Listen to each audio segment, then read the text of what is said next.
Bonjour à tous, bonjour Gap. Je suis très heureux d'être ici pour la 14e fois consécutive au Quattro de Gap. C'est une salle magnifique et merci au public d'être toujours aussi nombreux, y compris les après-midi.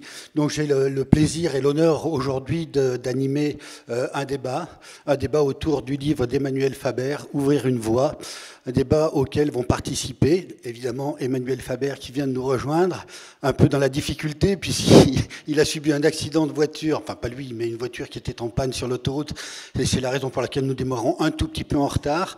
Vont nous rejoindre aussi pour ce débat, donc Emmanuel, si tu veux bien nous rejoindre, Stéphanie Baudet, que tout le monde connaît ici, poétesse, écrivaine, gapençaise et ancienne championne du monde d'escalade, et Blaise Agresti, qu'on ne présente pas non plus, ancien patron du secours en montagne pour la gendarmerie nationale, consultant en entreprise. Vous vous mettez bien où vous voulez. Oui, ben Emmanuel peut-être au milieu, parce que c'est surtout toi qui vas être sur la sellette aujourd'hui. Et Blaise, donc, qui maintenant a créé un cabinet de consultants en organisation, en management d'entreprise, après être passé par la société Petzel.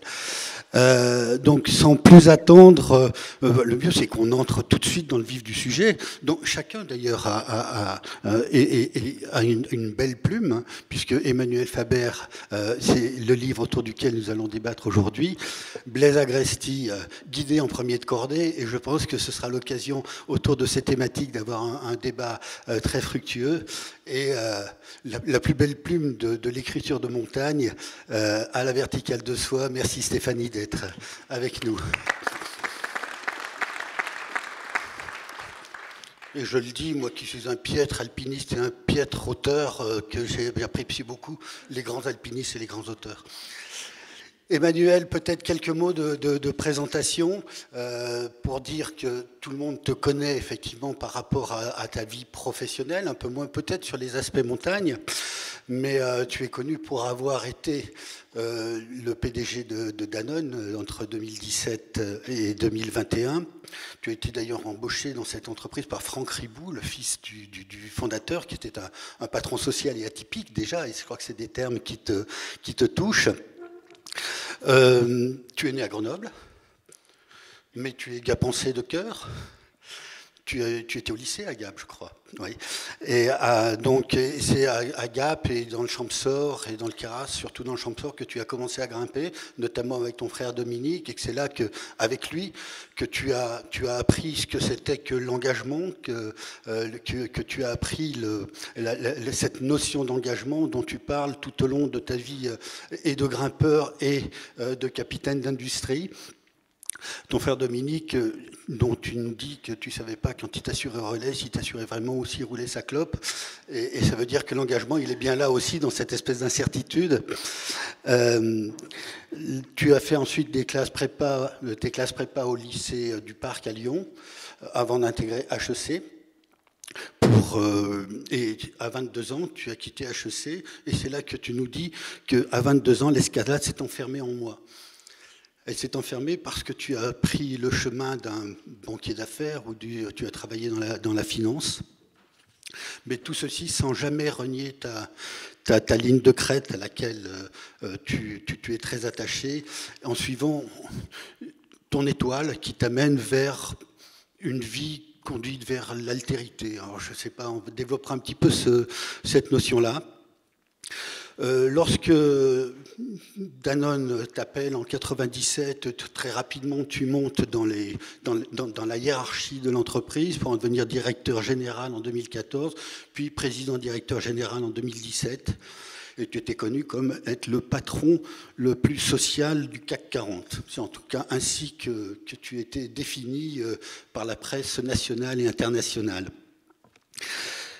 Et tu as fait en 2020 de Danone la première entreprise à mission du CAC 40, et je crois que nous reviendrons sur cette notion-là. Tu as, en épousant cette fonction de président-directeur général, tu as accepté la rémunération importante, mais dont tu n'as gardé que le strict nécessaire, c'est comme au pied d'une voie, dis-tu aussi, si on prend trop lourd, on grimpe pas, en gros, enfin bon, je résume un petit peu, mais enfin quand on attaque une voie, même voire une nouvelle voie, on prend le strict nécessaire, et c'est un petit peu ainsi que tu as conduit ta vie, et pour affecter ces rémunérations à d'autres choses, dont nous reparlerons aussi. Tu as renoncé aussi à ta retraite chapeau, et ça en consensus avec ta famille, avec tes héritiers, sachant que l'héritage, c'est peut-être aussi le mode de rémunération le plus injuste qui soit en ce bas monde. Peut-être des notions que nous aurons l'occasion de revisiter aussi lors de ce débat. Lorsque tu as été évincé, parce qu'on peut dire les choses comme ça, de Danone en 2021, c'est peut-être que tu étais le mauvais exemple des patrons du CAC 40 qui exercent un pouvoir peut-être différemment, basé sur la gloire et l'argent, et peut-être que ce n'est pas les notions fondamentales pour faire avancer les entreprises, et que la notion du collectif est plus importante, en tout cas à toi, elle te tient à cœur. Tu as rejoint à l'issue de ton éviction en 2021 de Danone Astanor Venture, qui est une société de capital risque qui travaille sur des modèles agricoles et des modèles d'alimentation pour demain. Et tu as rejoint ensuite l'ISSB. Je pense qu'on aura aussi une discussion là-dessus. C'est un organisme qui revisite les codes de la finance, les codes de la gestion d'entreprise, en introduisant des notions qui sont non financières et non comptables, ou en tout cas introduire dans les aspects financiers de l'entreprise des notions qui sont beaucoup plus ténues, qui sont des notions de respect de l'environnement, de régénération de l'agriculture et des sols, et des notions de justice sociale. Et c'est juste après ton éviction de Danone que tu as eu un coup de fil de Charlie Buffet, le patron des éditions Guérin chez Paulsen, et en fait qui a fait l'entremetteuse pour qu'il y ait ce contact entre Charlie Buffet et Emmanuel Faber. C'est Stéphanie Baudet, qui est autrice et qui a déjà publié à plusieurs reprises chez Guérin, puisqu'il y a le Vertical de Soie, il y avait aussi Fleur de Lotus, El Capitane, pardon. Et donc, la connexion s'est faite comme ça. Et tu disais, je crois, dans une interview, ou peut-être dans le livre, vous remarquez que je l'ai beaucoup lu, parce que j'ai quand même pris pas mal de petits papiers pour noter les... Alors, on n'abordera pas tout, parce que ce sera très compliqué. Et Stéphanie, c'est toi qui as proposé à Emmanuel ou proposé à Charlie d'avoir un contact avec Emmanuel. Et je crois qu'Emmanuel, tu as adoré l'idée de travailler avec les éditions Guérin plutôt qu'avec des éditions parisiennes, qui sont plus des éditions à caractère économique. Voilà pour un portrait extrêmement rapide. Donc pour animer le débat, Stéphanie, je crois que ça a été un petit peu tu as été effectivement le point de repère pour les aspects montagne et grimpe. Ce que j'ai pas dit, c'est qu'Emmanuel est un grimpeur d'excellent niveau, puisque d'excellent niveau, pas par rapport à, par rapport à moi en tout cas. D'accord. Et que tu as même ouvert une voie avec Arnaud, qui est cloué dans son lit aujourd'hui, qui devait être avec nous, Arnaud Petit, le compagnon de Stéphanie. Et Blaise, donc tu as, je crois, aussi beaucoup de choses à dire par rapport à ce que nous dit et toute la prospective qu'on entrevoit dans le livre d'Emmanuel Faber, puisque toi aussi tu es très préoccupé du management d'entreprise, des stratégies de management qui prennent en compte la résilience demain, qui prennent en compte les aspects environnementaux et sociaux. Et je crois que là, ce sera l'occasion effectivement d'avoir un débat. Peut-être qu'on ne sera pas toujours d'accord sur les termes, mais en tout cas, je crois que les objectifs à terme sont des objectifs de gestion à long terme d'une ressource durable et de la gestion des entreprises en prenant en compte le vivant. Voilà, donc Emmanuel, est-ce que ça a été convenable, cette façon de te présenter ? Merci beaucoup, c'est à la fois... Non, merci beaucoup, je suis ravi d'être ici en fait, et c'est vrai ce que tu disais, c'est pas des mots que j'aurais utilisés, mais Gap et le Champsor, c'est quand même ma patrie de cœur. même si pendant très longtemps ça a été surtout un endroit de vacances avant qu'on ait la chance de s'y poser pendant mon adolescence. Et je sais pas, j'ai peut-être adopté la nationalité. Personne ne me l'a jamais donné, mais en tout cas, voilà, je suis ravi d'être ici. C'est vraiment super.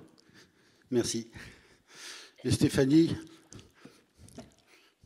tu peux prendre... Oui, remarque, tout est possible. Bonjour à toutes et à tous. Mais pareil, je suis vraiment très heureuse de retrouver les sommets enneigés, là. les crêtes ourlées de neige, ça fait du bien. Et puis, voilà, de participer à cette rencontre. Oui. Et est-ce que tu savais, quand tu as présenté Charlie et Emmanuel, que le livre qu'ils allaient sortir aurait cette teneur? Est-ce que tu savais dans quelle direction tu nous emmenais? Je me doutais qu'en tout cas les deux personnalités s'accorderaient bien et que voilà, je pense que ça s'est passé très vite, mais peut-être que tu vas le raconter, Emmanuel. Ça s'est passé en un week-end un petit peu incroyable, cette rédaction finalement où il s'est confié à Charlie, comme tu nous diras, et tout ça s'est fait très très rapidement, et donc ce rythme un petit peu rapide leur convenait bien à tous les deux, je pense. Et après, voilà, il y a cet itinéraire qui est quand même assez unique chez Emmanuel, à la fois sa passion pour l'escalade et puis ce qu'il arrive après, mais comme le fait Blaise aussi, à transférer, à transmettre en tout cas cette allégorie, cette métaphore de la montagne pour essayer de faire vivre ces valeurs autrement dans la société, sont vraiment capitales aujourd'hui. Je pense qu'on en a tous besoin. Voilà. Bien. Moi, quand j'ai commencé à lire le prologue de ce livre, j'ai dit, oulala, un livre de commande, qu'est-ce que je vais faire avec ça? Et dès la deuxième page, je suis rentré là-dedans, et puis j'ai dit, non, c'est pas tout à fait comme je l'avais imaginé. J'avais peur de m'ennuyer, et c'est tout le contraire qui s'est passé. Je l'ai lu, et je l'ai relu, et je l'ai même lu autant de fois qu'il y a des petits machins dedans. Donc, je le connais par cœur. Blaise, j'ai mis moins de post-it dans le tien. Oui, je suis beaucoup moins intelligent. Il y en a pas mal quand même. Ah non, il y en a beaucoup aussi, hein. Non, mais je ne sors pas d'HEC, c'est pour ça. Je suis un simple... Non, mais je crois que l'intérêt, c'est effectivement de vous réunir tous les trois, c'est qu'on peut aborder des sujets qui ont trait à l'exemple qu'amène, enfin, l'expérience en montagne qui peut apporter des expériences sur le leadership qu'on peut avoir dans ses activités à responsabilité dans ses entreprises. Et je crois que ça, c'est important, et tu le répètes beaucoup aussi dans ton livre, enfin, tu le répètes beaucoup, non, mais en tout cas, c'est des points que tu nous apportes. Là où Emmanuel dit, la montagne te remet à sa place, tu dis des choses très comparables aussi. De toute façon, enfin, tout un chacun qui pratique la montagne le sait très bien. Dès qu'on est là-haut, on apprend de toutes choses.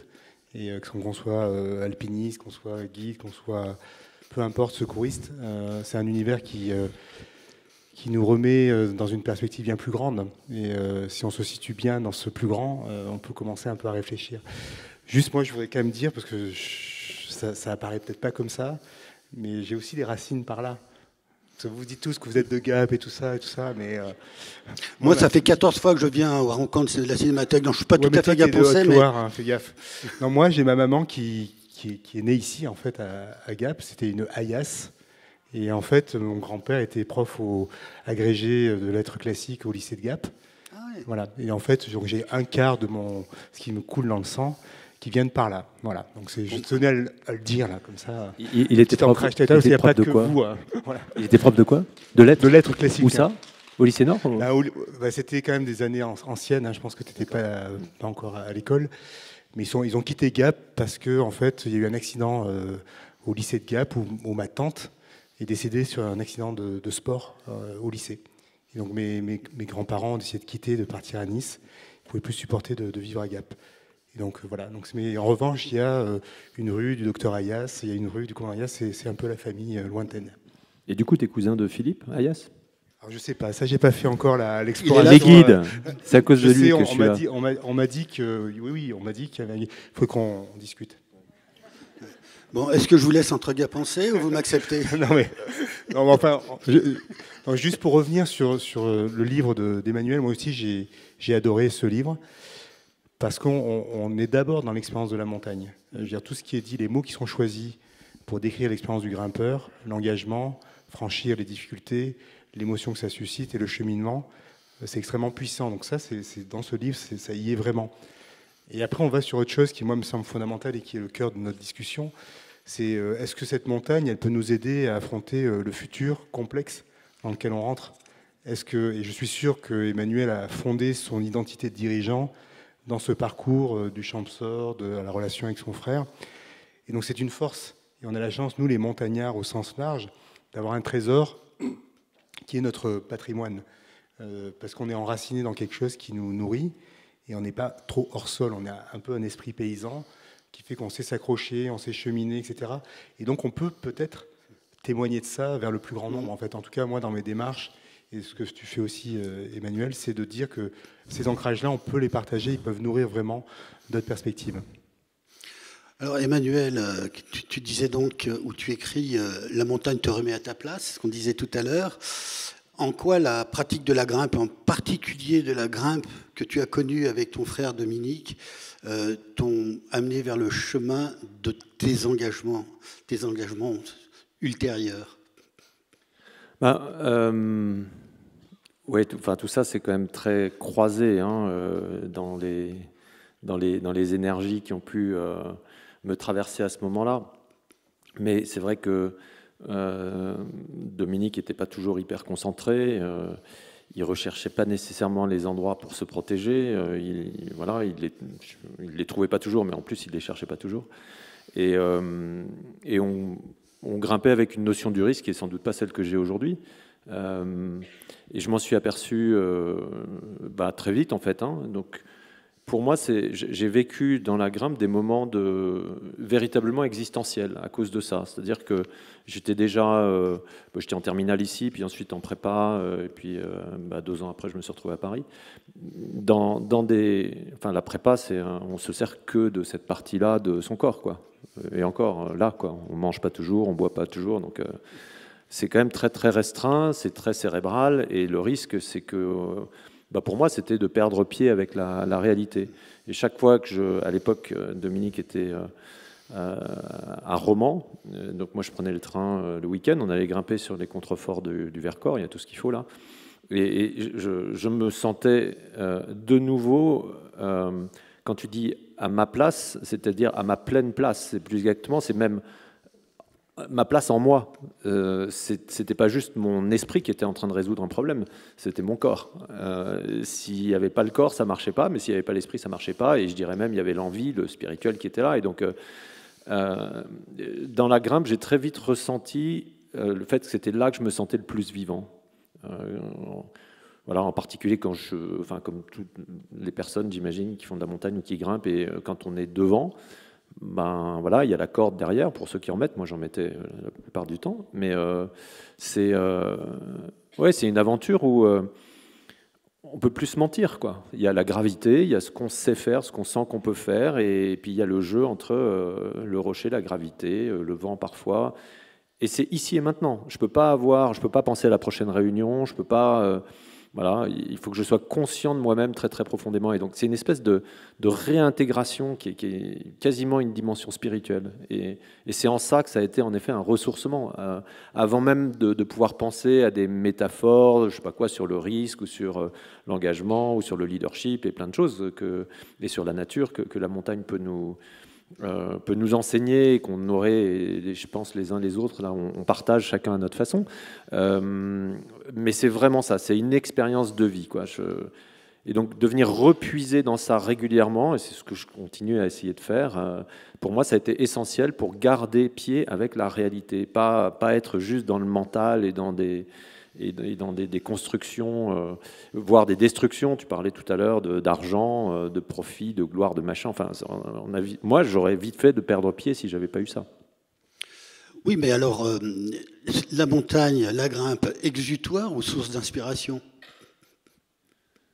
Je pense les deux, en fait. Hein, ouais, vraiment les deux. Et d'ailleurs, il y a dans la grimpe, il y a des moments où oui, c'est un exutoire, c'est-à-dire qu'il y a beaucoup d'énergie qui sort. Il y a ça, il y a une forme de combat. Mais il y a aussi plein de moments où, entre guillemets, tu es dans le flow, et c'est incroyable. C'est des moments où ça avance, c'est des voyages. Et donc c'est les deux, pour moi c'est vraiment du ressourcement, c'est vraiment un retour vers moi-même, comme le dit si bien Stéphanie, à la verticale de soi-même. Et pour toi Stéphanie ? En fait, ça ressemble beaucoup, si ce n'est que j'ai peut-être moins, c'est moins un exutoire pour moi aujourd'hui, parce que j'ai eu la chance vraiment d'en faire mon métier, puis surtout juste de passer du temps à grimper. J'ai vraiment toute ma vie s'orienter autour de ça, et c'est plus devenu une sorte de méditation, et je recherche pas du tout la performance. Puis bon, là récemment, des petits soucis de santé ont fait que j'ai encore modifié mon regard, et que je me dis chaque fois que je vais grimper, mais quelle chance inouïe, quel privilège d'être sur le rocher, d'être amené à l'instant, comme le disait si justement Emmanuel, de sentir simplement qu'on fait corps avec l'élément, et puis moi j'aime beaucoup aussi m'intéresser aux fleurs, aux oiseaux qui tournent un petit peu dans le ciel, enfin, essayer de dépasser aussi ce sentiment du corps pour essayer d'appartenir, ou se sentir en tout cas vivant, et donc appartenant à un cosmos, à un univers plus global. Et ça, je le ressens très fortement, et c'est pas du tout c'est pas une abstraction pour moi, j'ai pas intellectualisé ça, je l'ai vraiment senti dès mon adolescence, même si j'ai pas su peut-être le formuler, mais voilà, c'est ce qui me rend le plus vivante, la plus joyeuse en fait. Dès que je touche le rocher, j'ai le sourire, mes problèmes s'envolent, et voilà, c'est merveilleux. Oui, vivant, c'est aussi prise de risque.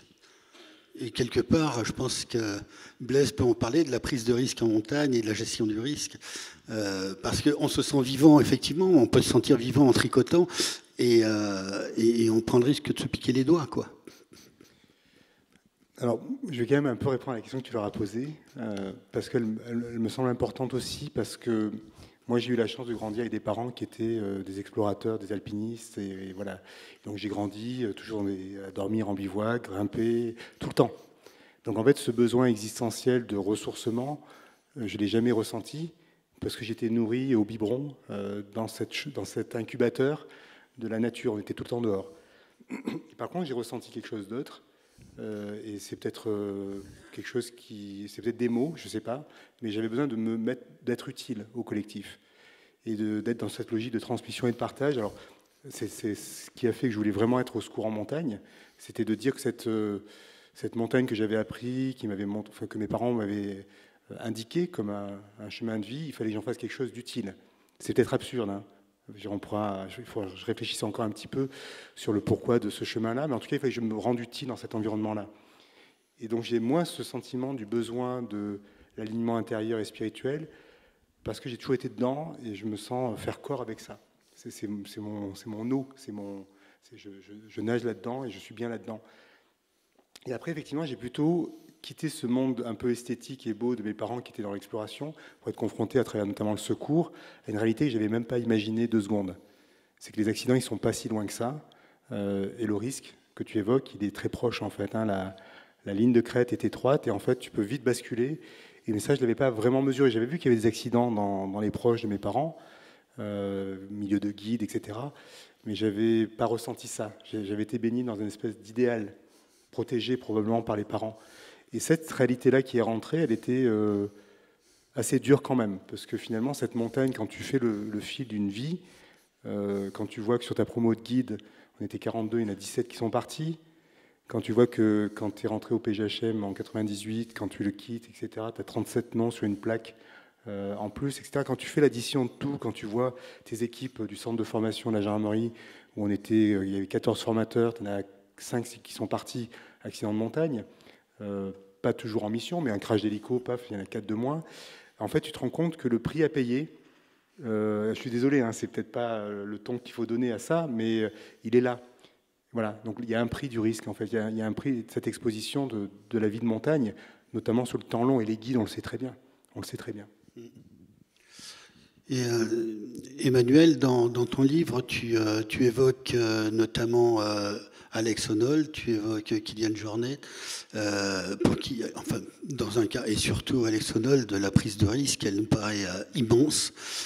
Et tu dis, je crois, c'est justement, tout le monde a peur qu'il se plante. En tout cas, le caméraman détournait les yeux quand il passait la partie la plus difficile sur El Cap.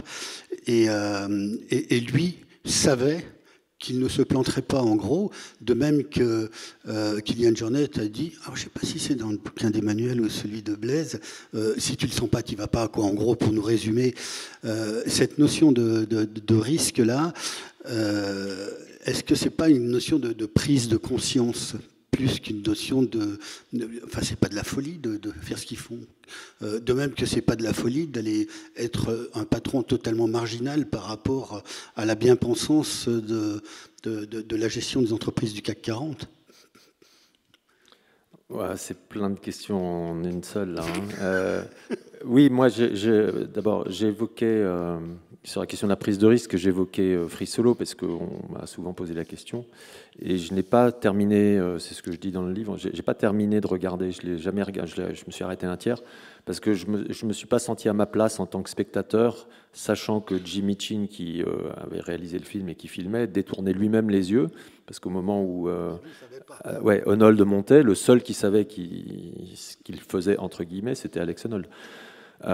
Kylian, moi je l'ai entendu, je le connais un peu, je l'ai entendu dire souvent ça, il le dit et je pense qu'il a raison de le dire partout, y compris sur les réseaux sociaux, parce que par ailleurs, quand il poste des vidéos, ça donne envie à plein de gens d'aller essayer de faire la même chose. Mais cette notion de risque, moi quand il a eu sa petite fille, la première, hein, on s'est vu quelques mois après et je lui ai dit alors, bêtement, quoi, est-ce que maintenant ça a changé ton approche du risque? Et on marchait et il m'a dit, mais du tac au tac, il m'a dit ouais, je roule beaucoup moins vite maintenant. Ouais. Et c'est vrai, je pense que... On le lit là. Ouais, non mais je pense qu'il a... voilà, et donc il n'y a que lui qui sait apprécier ça. Et quand il dit si vous le sentez pas, n'y allez pas, il se l'applique, je pense, et je ne le connais pas suffisamment pour dire ça tout le temps, mais je pense vraiment qu'il le pense. Donc la notion de la prise de risque, je pense vraiment que c'est une évaluation intime qui doit, mais ça Blaise en parlerait beaucoup mieux que moi, qui doit reposer sur plein de facteurs, avec le grand risque de mon point de vue des angles morts qu'on a sur une situation, des biais cognitifs entre guillemets, de se retrouver à deux en fait, que dans l'interaction, ça crée encore plus de biais dans la lecture de la situation, parce qu'on veut aider l'autre, parce qu'on pense que l'autre ceci ou l'autre cela, etc. Donc c'est vraiment très compliqué. Et le risque, il est jamais très loin. Moi, pas mal de gens qui grimpent avec moi disent que je prends très peu de marge de manœuvre. Je m'en étais... je me suis jamais fait mal en montagne, hein. Enfin mal sérieusement. Mais au printemps dernier, j'ai fait une grosse chute. Et ce qui continue à me troubler, ça m'a coûté 6 mois parce qu'à mon âge, je récupère moins facilement. Donc j'ai encore la cheville un peu en compote, ce qui m'empêche pas de grimper, mais voilà. Mais c'est vraiment que je ne sais toujours pas ce qui s'est passé. Je ne sais pas pourquoi je suis tombé. J'ai des facteurs de... j'ai un faisceau de facteurs et ce qui me trouble, et ça continue à me troubler quand je grimpe maintenant, c'est que je sais pas ce qui s'est passé. Il y a un truc que j'ai pas maîtrisé. Donc, côtoyer ce risque-là, peut-être que je vais grimper un peu différemment maintenant parce que je suis allé toucher une limite, quoi. Stéphanie, championne du monde de grimpe, tu as été confrontée à des situations d'hyper-risque où tu as toujours maîtrisé la situation, même si on avait peur, nous, pour toi? Je pense que il y a peut-être 2 fois où j'ai eu le sentiment vraiment de passer pas loin, voilà, une chute idiote en fait. C'est souvent d'ailleurs dans les moments où on se déconcentre et pas forcément les passages les plus difficiles qu'on peut vraiment se faire mal. Vraiment une chute en marge d'approche mais j'ouvre mon livre là-dessus où j'ai vraiment pensé failli rester. Mais ça m'a quand même interrogée aussi parce que c'est un peu comme tu décris, je ne sais pas ce qui s'est passé non plus à ce moment-là. J'ai eu l'impression que d'un seul coup j'étais un peu fatiguée, puis je trébuche avec ma basket, une aspérité qui m'accroche, et puis je pars, et puis voilà, je manque à quelques mètres près de franchir une barre rocheuse, quoi. Donc ça m'a quand même vraiment interrogée, et ça m'a, comme je suis quelqu'un d'assez prudent, je pense quand même, ça m'a amené quand même à ralentir, même si j'ai mis du temps. J'ai mis 3 ans vraiment à me dire après quoi tu cours en fait. Et puis on sait, je pensais, on parlait d'Alex Honnold tout à l'heure, mais je pense qu'il ne faut pas aussi négliger la surenchère qu'il peut y avoir quand on est un personnage médiatique comme lui peut l'être. Quand on est habitué à prendre des risques, on est dans une forme d'automatisme et l'accident vraiment peut arriver. Donc même si c'est quelque chose d'intime, la prise de risque, je pense quand même qu'il ne faut pas se voiler la face, et puis que plus on fait des choses sans corde, plus on est en solo, dans des pattes, ou alors quand on fait je sais pas, du ski dans des choses un petit peu trop raides, on risque quand même à terme d'avoir un problème. Voilà, ça, il ne faut pas se leurrer. Je pense que c'est ce que tu as dû prendre conscience de ça, j'imagine, dans ton travail de secours en montagne, c'est que plus on y passe de temps, plus on est à l'aise, et plus il faut être au contraire vigilant. Et c'est pas facile, en fait, de cette vigilance à conserver. Et par rapport à ce que tu disais, c'est vrai que pour avoir grimpé avec toi quelques fois, c'est vrai qu'Emmanuel prend quand même pas mal de risques d'un point de vue tu vois, extérieur comme ça. Et je pense que c'est justement le fait que tu ne saches pas ce qui s'est passé quand tu es tombé, c'est intéressant de se dire, tiens, peut-être que j'étais un petit peu fatiguée ce jour-là, peut-être que tu étais je crois, au réticone. Et réticone, c'est extrêmement engagé, c'est des choses, donc tu pars dans la longueur finalement, dans ton max à vue. Donc à vue, ça veut dire sans connaître la voie. Tu pars dans ton maximum, dans une grande paroi où les points sont très espacés, où c'est vraiment de la montagne et où la chute risque de... On peut se casser une jambe, quoi. On peut peut-être pas se tuer, mais se faire mal. Donc tout ça, finalement, voilà, en vieillissant, je crois qu'aussi on a envie de se préserver, de se dire, tiens, on a un corps. J'aime beaucoup l'expression d'Antoine Le Ménestrel, un ami qui dit, mon compagnon de cordée principal, c'est aussi mon corps, donc je dois en prendre soin. Et ce soin de soi, c'est pas forcément une écoute narcissique, c'est vraiment un besoin fondamental de se dire, tiens, oui, moi je le sens en vieillissant, là j'ai un peu d'arthrose, j'ai des choses qui vont un peu moins bien, et je me dis, ouais, si j'ai envie de grimper longtemps, il faut que je sois aussi plus douce avec mes capacités, plus douce avec mon corps simplement. C'est des sujets immenses. C'est vrai que c'est hyper dur de parler de risque, de stress, de conscience de soi. On est là pour 5 heures. Hein, ouais, donc c'est bon, donc c'est cool. Moi, je fais un exercice souvent avec des dirigeants. Je monte une vidéo, il y a 3 séquences. C'est le film avec Tancred, en fait, où ils grimpent vers le Grépon, dans les aiguilles de Chamonix. Donc ils sont à une cordée. Ensuite, ils font une slackline avec la longe de sécurité. Puis à la fin, il y a le solo de Tancred. Et donc je demande à un panel de 20, on aurait pu le faire là ensemble ici, d'évaluer de 0 à 10 le risque sur chacune des séquences. Donc une d'un groupe qui chemine en cordée avec des conditions qui ne sont pas excellentes, la longe de sécurité et le solo. Et en fait, depuis 10 ans, je le fais cet exercice, et c'est par rapport à l'individualisation du risque. Effectivement, personne ne voit cette scène de manière homogène. J'ai quasiment 20 réponses distinctes par rapport à 20 dirigeants qui ont un sociotype qui est souvent un peu homogène. C'est plutôt des hommes, c'est plutôt des gens qui ont fait des études, etc. Et en fait, on se rend compte qu'on lit les risques à travers le filtre de notre propre expérience, vie, etc. Et forcément, ce filtre, il évolue au cours du temps, après une chute au Raticone, après une gamelle en tant que guide avec ses clients dans une petite pente où on n'a pas pensé que ça puisse partir, etc. Donc en fait, ces filtres, ils évoluent, mais par contre, on voit les risques à travers notre propre parcours de vie. Donc ça, c'est un truc, quand on parle de risque, si on ne comprend pas ça, on n'est même pas capable de discuter, et là on parle du risque individuel. Et après, quand on parle de risques systémiques, mondiaux, changement, transformation du monde, etc., déjà, si soi-même, on n'est pas capable d'être... Donc la première qualité pour moi qui est en lien avec cette question du risque, c'est la conscience de soi.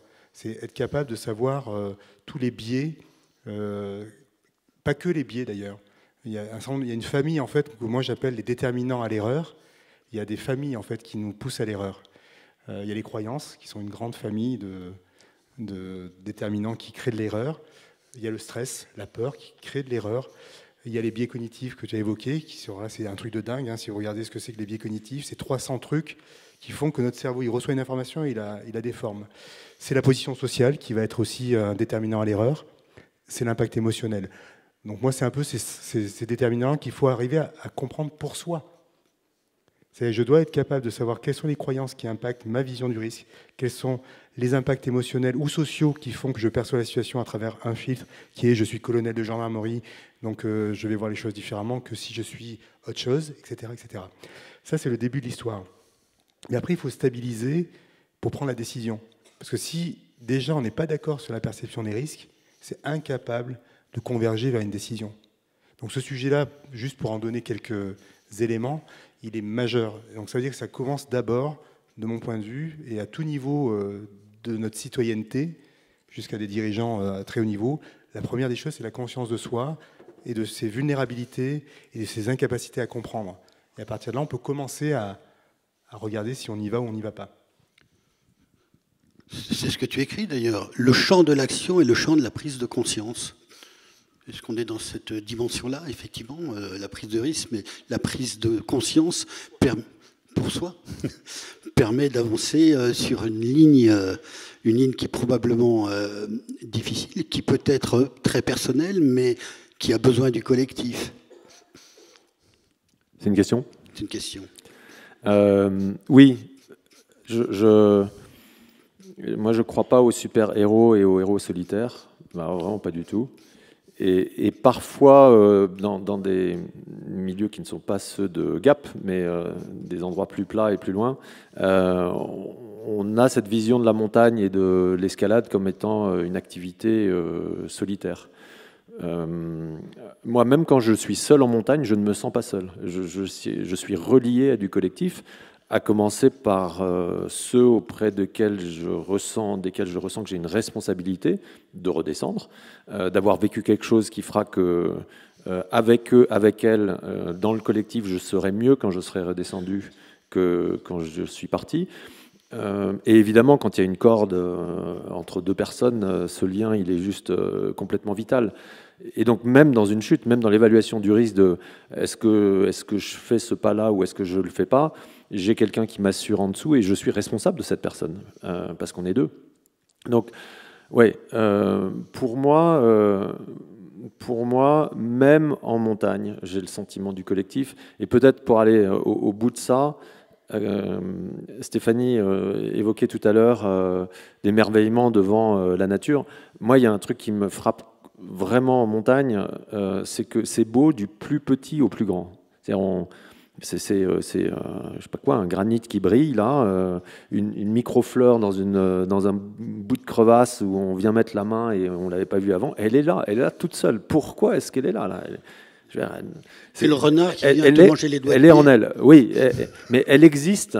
Elle existe. Et est-ce que c'est le fait que je passe là et ma conscience d'humain qui prend conscience de la beauté de cette fleur qui lui donne une existence, ou est-ce qu'elle existe malgré tout, même si je ne suis pas là?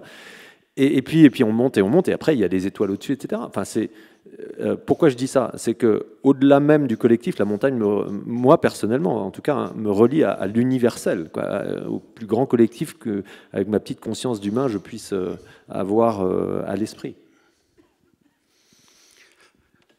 J'ai essayé à plusieurs reprises de t'amener sur... On revient toujours à la montagne, il faut dire qu'on est à Gap et qu'on est vraiment dans le sujet. Et j'avais envie qu'on parle aussi un peu de management, un peu justement de cette notion de son environnement, de la prise de conscience de notre environnement au sens large et des aspects sociétaux de la gestion d'une entreprise. Et la montagne, on disait tout au début de la séance, c'est probablement une source d'inspiration. On vient de le voir, on vient de passer 20 ou 25 minutes sur le fait que la montagne nous inspire tous autant qu'on est pour les prises de décision dans nos vies. Mais Emmanuel, si on t'a demandé aussi de venir par rapport à ce livre qui aborde tellement d'autres sujets qui nous ramèneront de toute façon à la montagne en cours de débat parce qu'elle est là, elle est omniprésente, mais dans ton parcours de vie, certes, elle t'a inspiré, mais elle t'a fait prendre un certain nombre de risques aussi, hein, puisque 2021, virer de chez Danone, c'était probablement par rapport à une prise de risque. Et dans ce contexte-là, il semble que et les engagements que tu as pris par la suite, que tu te préoccupes du vivant davantage que de ta propre situation, et ce, en quoi tu es parfaitement marginal par rapport à tous les patrons du CAC 40 qui, finalement, dans leur majorité, sont mus par les trois poisons dont tu parles, qui est le pouvoir, la gloire et l'argent, au bout du compte. Et que le pouvoir est le poison du leadership, selon ton expression, et j'aimerais bien que tu nous développes cette notion. Je sais, c'est un peu... Ça va être un peu... Voilà, c'est une question qui est peut-être beaucoup trop large, mais on va essayer de recentrer. Non, merci. Que dire sur je me préoccupe pas ou moins et de ça et plus du vivant? Je pense que d'une certaine façon, c'est très simplement parce que j'ai le privilège, vraiment le privilège, de me sentir vivant et de me sentir sans doute plus proche du vivant que des personnes qui se sont laissées, pour un certain nombre d'entre elles, et j'en fais partie, hein, je veux dire, c'est pas blanc et noir, il faut juste être clair, il n'y a pas les gentils d'un côté, les méchants de l'autre, mais exercer des pouvoirs tout en haut d'une pyramide de 100 000 personnes, avec des niveaux de salaire qui n'ont rien à voir avec la réalité, ni le besoin des personnes qui les perçoivent, et avec sa tête dans les journaux tous les 3 matins ou à la radio le matin, ben ouais, c'est déstabilisant. Moi, c'est ce que j'ai partagé avec les jeunes d'HEC, et ce discours en 2016 a fait, je sais pas quoi, 4 millions de vues sur YouTube, parce que je disais ce que tu disais tout à l'heure. Vous avez des outils en sortant de cette école et de plein d'autres, hein, c'est vrai, comme le disait Blaise tout à l'heure, toutes les personnes qui ont fait le choix ou sont allés, moi un peu par hasard, mais bon voilà, vers des études qui les amènent à faire partie de celles et ceux qui vont avoir des responsabilités, quelles que soient ces responsabilités dans la vie des autres, avec ces outils très puissants. Moi, on m'a pas dit, quand j'étais à HEC, à quoi ça sert. On voyait bien à quoi ça pouvait servir, mais pourquoi on le fait? Et je me suis aperçu dans mes premières années dans la finance je voyais des gens le pratiquer pour le pouvoir, l'argent et la gloire. Et puis j'ai eu la chance, ou peut-être le risque, j'en sais rien, mais de me retrouver à 29 ans directeur financier d'une entreprise cotée. Donc je travaillais avec des gens qui avaient le double de mon âge. Et ouais, pareil quoi. J'étais sans doute pas encore assez déformé pour voir qu'il y avait vraiment un décalage. Du coup, ce que je ressens à cet égard, c'est que le pouvoir, pour en venir à ce que tu disais tout à l'heure, le pouvoir, ça enferme. Moi, quand je suis assez jeune, je me suis retrouvé au comité exécutif de cette grande maison. Et puis j'en ai été vice-président quelques années après, et puis ensuite directeur général et président. Bon, voilà. Mais au fur et à mesure que, entre guillemets, je grimpais les échelons de cette pyramide, et c'est quand même dramatique qu'on n'ait jamais su organiser autrement l'économie qu'avec des pyramides, mais même des gens que je connaissais depuis longtemps arrêtaient de me dire la vérité. Parce que Emmanuel, il en a tellement sur les épaules qu'on ne va pas lui rajouter ça en plus. Donc je ne savais pas ce qui se passait. Et que quand je rentrais dans un ascenseur, ça discutait, et puis il y avait des gens que je connaissais depuis 15 ans, puis qui s'arrêtaient de discuter, parce que j'étais là. Donc entre ceux qui ont peur, parce que le pouvoir fait peur, et je pense qu'on a raison, le pouvoir c'est arbitraire, enfin, tout dépend de la façon dont on l'exerce, et ceux qui n'ont pas envie de m'en rajouter sur les épaules parce que j'en ai déjà tant, ben, il faut des capteurs vachement fins pour rester dans le collectif et continuer à être collé à la réalité, parce qu'on peut finir par décider en haut d'une tour d'ivoire, là, toute la journée, oui, non, oui, non, oui, non, oui, non, voilà. Moi, j'ai perçu ce risque-là quand j'avais 25 ans. C'est le premier bouquin que j'ai écrit, j'avais 26 ans d'ailleurs. Bon, donc, et je reviens sur ce que je disais. Si Dominique n'avait pas été là à mes côtés, si la montagne n'avait pas été toujours présente en moi, si cette envie vitale de nature ne m'avait pas raccroché, je ne serais pas vivant. Je considère que les gens qui exercent du pouvoir pour rester dans le statu quo de ce pouvoir, c'est-à-dire essayer de l'exercer le plus longtemps possible finalement. Le pouvoir finit par ne servir que lui-même. Mais c'est la fin de la vie, on est mort. Et je pense qu'il y a malheureusement plein d'endroits là qui sont morts dans ces grandes institutions. Ils sont morts, c'est-à-dire ça ne produit plus rien de nouveau. C'est fini. Là. Donc il va falloir que ça change. Et c'est en ça que je dis que le pouvoir est un poison pour le leadership, parce que quand on a du pouvoir et que vous ouvrez, je sais pas, vous regardez les magazines et les premières pages des magazines, là, les couvertures, on vous parle jamais de quelqu'un qui a du pouvoir. On vous dit les leaders mondiaux. Moi, on parle de grands patrons. Vous m'avez vu, je suis pas plus grand que les autres. Non, je suis patron d'une grande entreprise. C'est très différent. Moi, chaque fois qu'on me dit grand patron, je dis non, je suis patron d'une grande entreprise. C'est très différent. Mais si vous le dites pas, vous finissez par le croire que vous êtes grand patron.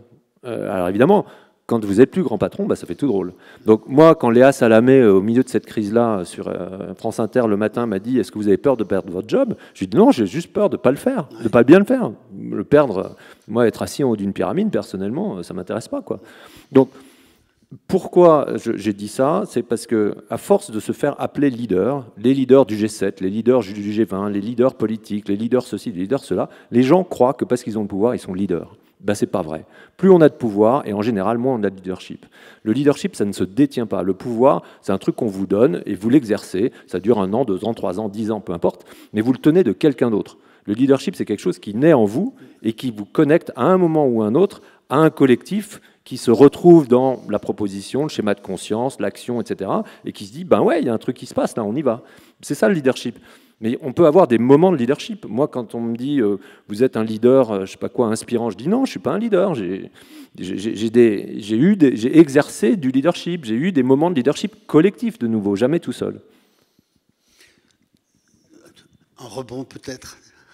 Non, mais ça inspire plein de réceptions, d'idées. Mais cette idée du pouvoir, bon déjà, nous on a la chance d'accompagner HEC, les jeunes.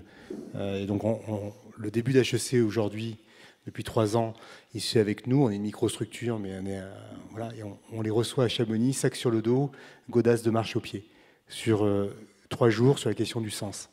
Donc, je pense que même dans ces écoles-là qui ont encore de la résistance au changement, il y a une amorce de quelque chose qui est en train de se passer, qui est extrêmement intéressant. Donc je pense que cette idée du pouvoir, de déconstruire la représentation du pouvoir dans toutes ces pseudo-grandes écoles, hein, parce qu'elles ne sont grandes que comme les entreprises et les patrons, que parce qu'elles servent un pays et une continuité de l'action de l'État, qu'effectivement il faut rééduquer complètement à cette notion-là.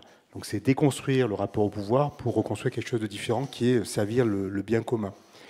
Et juste une petite illustration d'une vieille tradition militaire que je trouve intéressante pour cette idée de dire qu'on n'est pas un grand patron de quoi que ce soit. Quand vous êtes dans la prise de commandement d'une unité militaire, c'est un truc qui est excellent. Donc vous réunissez, je vais parler de PGHM par exemple. Vous prenez le commandement du PGHM, vous êtes capitaine. Donc le colonel qui est le passeur du pouvoir va venir, donc il y a le PGHM qui est réuni, il y a l'ancien patron du PGHM qui est devant, qui dit un dernier salut à son unité par un salut militaire, donc qui dure à peu près une demi-seconde. Il a le droit de passer en revue une dernière fois.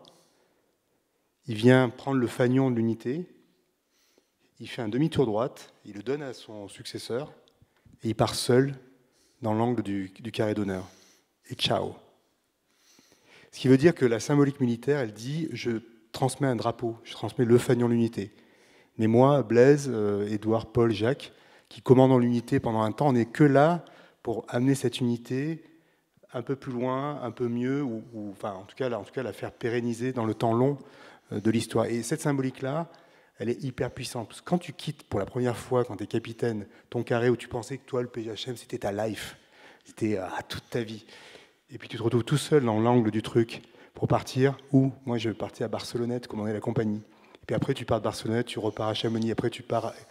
Et en fait, petit à petit, tu apprends à penser que ton rapport au pouvoir, il est totalement différent en réalité, parce que tu es vraiment dans une position de leadership servant. Tu es là au service de ton collectif qui lui avance. Et, voilà. Et ça, c'est une pensée qui n'est pas totalement ancrée dans la culture des organisations entreprises, parce que là, c'est un sujet qui est beaucoup abordé dans ce livre de Timothée Parric. Je ne sais pas si tu l'as regardé, ce livre très intéressant, sur l'obsession du sommet. Parce que quelque part, ce qui fait la maladie des alpinistes, c'est l'obsession du sommet. Ce qui fait la maladie de notre société, c'est l'obsession de la croissance, de toujours plus, etc. Et le pouvoir, pareil, toujours d'aller plus haut. Et donc c'est un truc hyper profond, consubstantiel à notre civilisation occidentale, qui est de toujours le mythe olympique, toujours plus loin, plus haut, etc. Et donc on est dans ce champ de la déconstruction de nos repères profonds. C'est les ADN profonds qu'on nous a inculqués, et c'est pas facile. Enfin, je pense qu'il faut presque une vie pour arriver à se faire son coming out du pouvoir et se dire, ben non, je suis plutôt dans une logique de service. Mais quand tu as 20 ans, tu sors d'une grande école, c'est très très dur d'accepter ce discours-là. Oui, mais je pense qu'on est tout à fait formaté d'abord par nos formations et après par des traditions d'entreprise et des modes de gestion qui effectivement sont peut-être d'un autre temps. En 2020, tu as transformé Danone en entreprise à mission, la première du CAC 40. On est bien dans cette dynamique-là, du collectif et de la prise en compte de l'environnement, du milieu et de la réduction des inégalités au sein d'une organisation. Et là, c'est un exemple, je veux dire. Ouais. Qui... Oui, oui.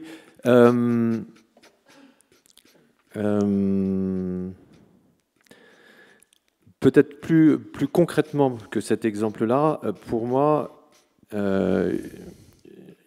une des choses qui m'a paru vraiment important, parce que, mais j'ai mis du temps, hein, je me suis rendu compte que le changement climatique, ça existait. Bon, maintenant, ça paraît, c'est pas un coming out très spectaculaire, mais ouais, moi j'ai mis du temps à m'en rendre compte. Enfin, je sais pas, j'ai passé beaucoup de temps aux États-Unis, j'ai habité en Chine, bon, j'ai fait plein de trucs.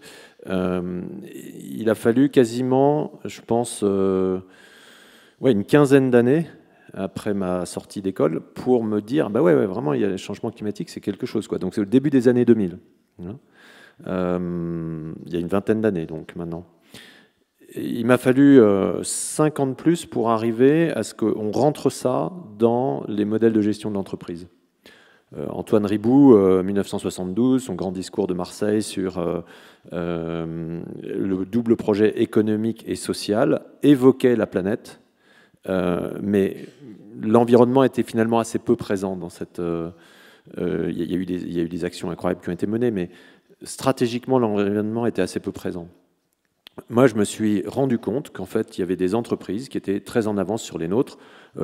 Patagonia en était une à l'époque déjà, et ça m'a beaucoup inspiré, mais d'autres entreprises, y compris d'ailleurs des entreprises américaines, qui réfléchissaient à la modification de leur processus stratégique pour réduire leur empreinte carbone.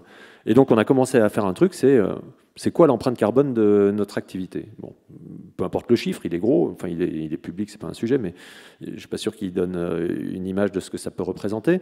Mais en tout état de cause, on s'est dit qu'on allait en faire un objectif stratégique, non seulement parce que c'est sans doute bien pour le climat, mais surtout dans l'agriculture, le carbone, il ne faut pas qu'il soit dans l'air, il faut qu'il soit dans le sol, puisque c'est 60% de la nourriture organique, enfin de la matière organique du sol, et donc c'est ce qui le structure, c'est ce qui le revivifie, c'est ce qui permet l'alimentation de toutes les petites bêtes qui sont là-dedans et qui font leur fertilité, la fertilité et la santé des sols.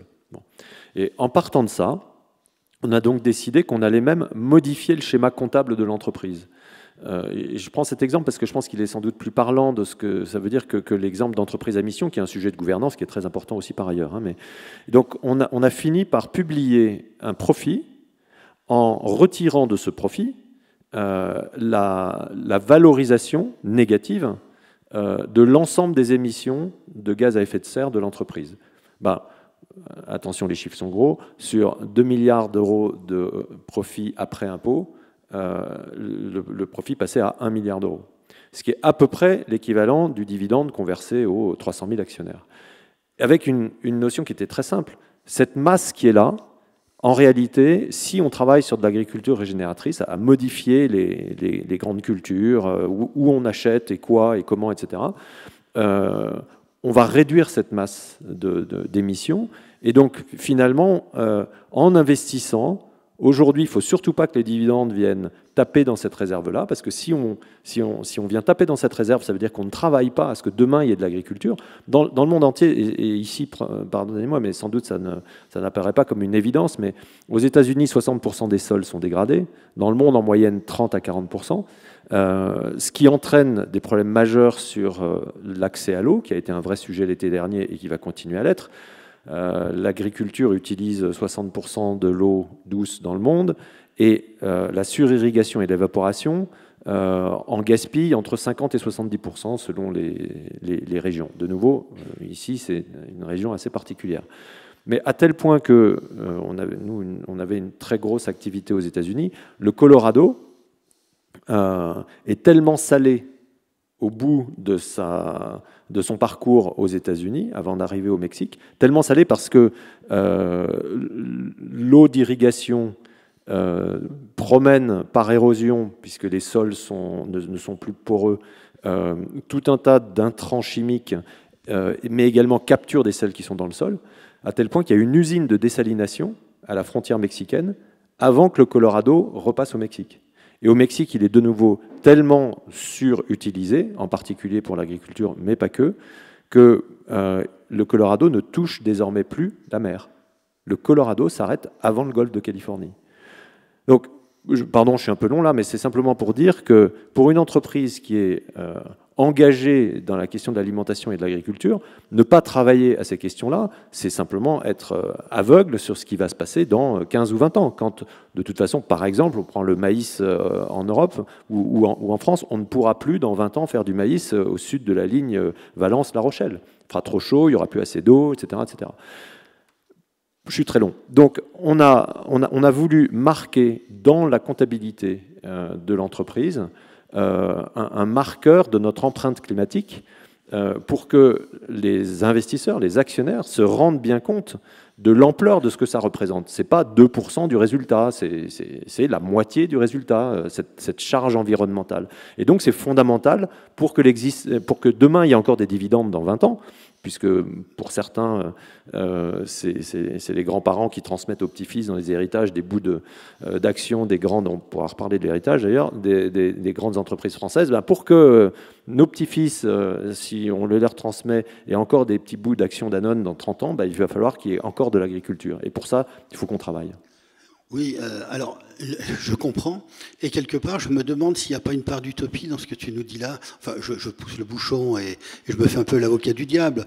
Bon, un certain nombre d'entreprises n'ont pas encore pris ce chemin-là, et il y a surtout des habitudes alimentaires, des habitudes agricoles aussi. J'ai lu dans ton livre que sur toutes les espèces de plantes, on en cultive peut-être 200 ou 300, et le blé, le maïs et le riz font 60% de l'alimentation mondiale. Comment on revoit ces modèles-là? C'est-à-dire qu'il n'y a pas que la prise en compte de l'entreprise, il y a une prise en compte qui est infiniment plus large que ça. Et le message, il passe comment? Je pense que la tendance à la monoculture, elle vient du fait qu'on raisonne en termes d'efficacité et pas de résilience.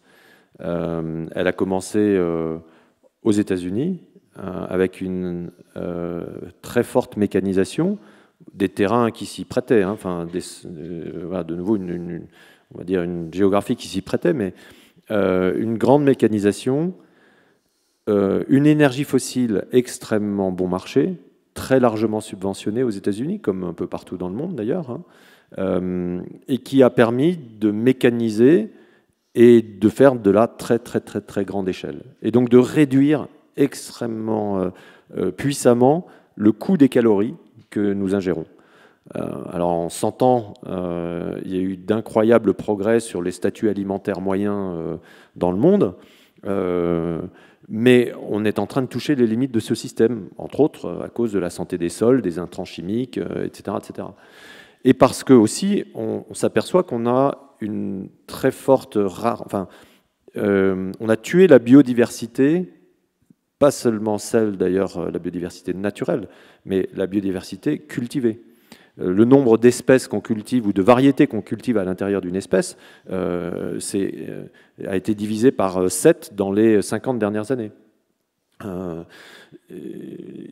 Or aujourd'hui, ma conviction, et on peut en débattre, ma conviction, c'est que le changement climatique va rebattre entièrement les cartes de l'économie, entièrement. Les avantages concurrentiels des pays, des régions à l'intérieur des pays, des entreprises, et donc, comme pour le reste, de l'agriculture. On trouve dans la bande subtropicale des apparentés sauvages des variétés qui sont cultivées. Les variétés qui sont cultivées quasiment par réglementation, elles ne mutent pas. Elles sont stables. C'est-à-dire, c'est une semence je vais pouvoir réutiliser et je sais qu'elle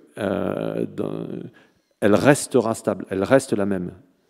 Donc, quand le monde n'a, entre guillemets, pas besoin d'évoluer, quand je passe de 1 à 10 à 100 à 1000 hectares, dans un monde, une espèce de croissance linéaire, à l'infini, bah ça va très bien, j'ai trouvé la semence qui fonctionne, c'est super, donc je la garde. Sauf qu'aujourd'hui, elle ne s'adapte pas au changement climatique.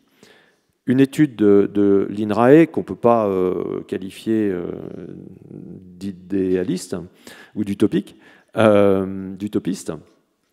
montré l'été dernier, au sommet des Nations Unies sur les systèmes alimentaires, que le plus grand réservoir de solutions pour l'agriculture face au changement climatique, il est dans la nature. Il est dans les apparentés sauvages de ces variétés.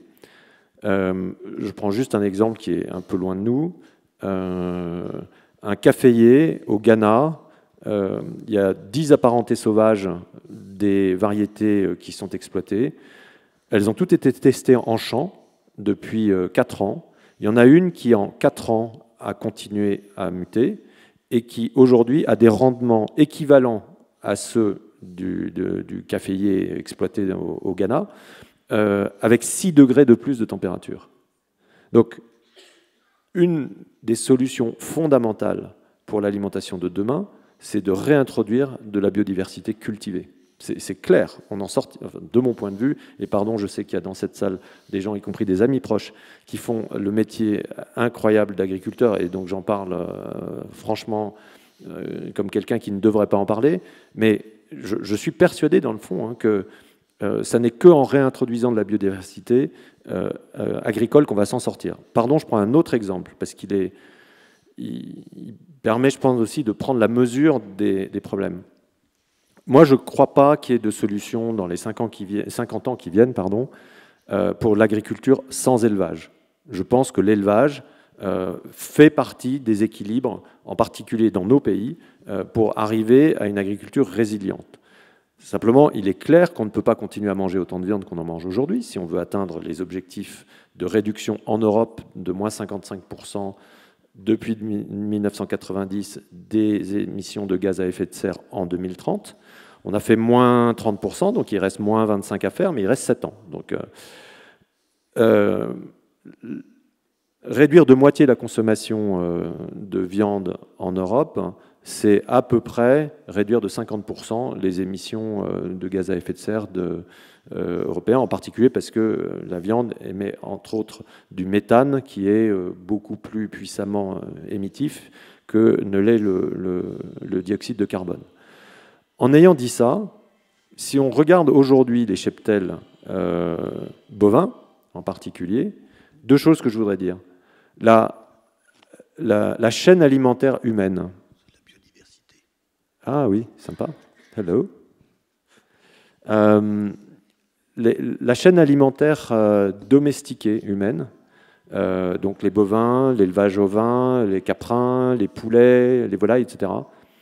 La biomasse, à l'échelle mondiale, représente 94% du poids total des animaux qui vivent sur la Terre. 94. La nature, toute seule, là, les grands espaces, les montagnes, les déserts, c'est 6% du reste. Donc le poids endémique de l'espèce humaine dans sa chaîne alimentaire est un poids qui est juste colossal. Colossal. Et là où est la question de la résilience par rapport à celle de l'efficacité, c'est qu'aux États-Unis, il y a eu, dans les années 70, de la sélection variétale extrêmement poussée dans l'élevage, avec ce qu'ils appellent des super bulls, donc des super taureaux, qui sont des inséminateurs de descendants qui sont véritablement formatés à la fois les uns pour le lait, les autres pour la viande, mais dans des proportions qui sont juste hallucinantes. On est 40 ans après, il y a 2 études qui sont sorties, une il y a 4 ans, une il y a 2 ans, qui ont porté sur chacune 50 000 vaches aux États-Unis. Il y a plusieurs dizaines de millions de bovins aux États-Unis. Donc c'est quand même un échantillon qui paraît négligeable. Les chercheurs n'ont trouvé que 2 chromosomes masculins. Il n'y a que 2 chromosomes masculins dans le cheptel bovin américain. Donc le jour où il y a un problème sur l'un de ces 2 chromosomes, c'est un risque systémique majeur. L'élevage américain s'arrête. Pourquoi il y en a 2? Parce qu'avec le gel du sperme des taureaux, etc., depuis des années et des années, ces 2 grands-parents ont littéralement inséminé des millions de bêtes.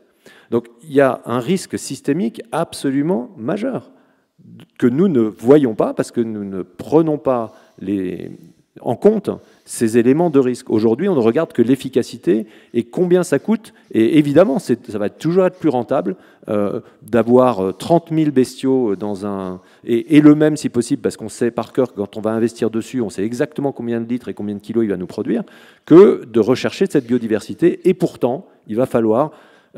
Blaise, tout à l'heure, et Stéphanie l'ont dit, on a un sujet de paradigme de croissance, de toujours plus et toujours plus loin et toujours plus haut. Je pense vraiment qu'il faut qu'on passe de cette notion d'efficacité qui réduit les coûts et qui, du coup, augmente la capacité à consommer, à une notion de résilience, c'est-à-dire la capacité à absorber des chocs. Et de ce point de vue-là, le Covid nous a montré de quoi il pouvait s'agir. Pardon, j'ai été super long. Non, mais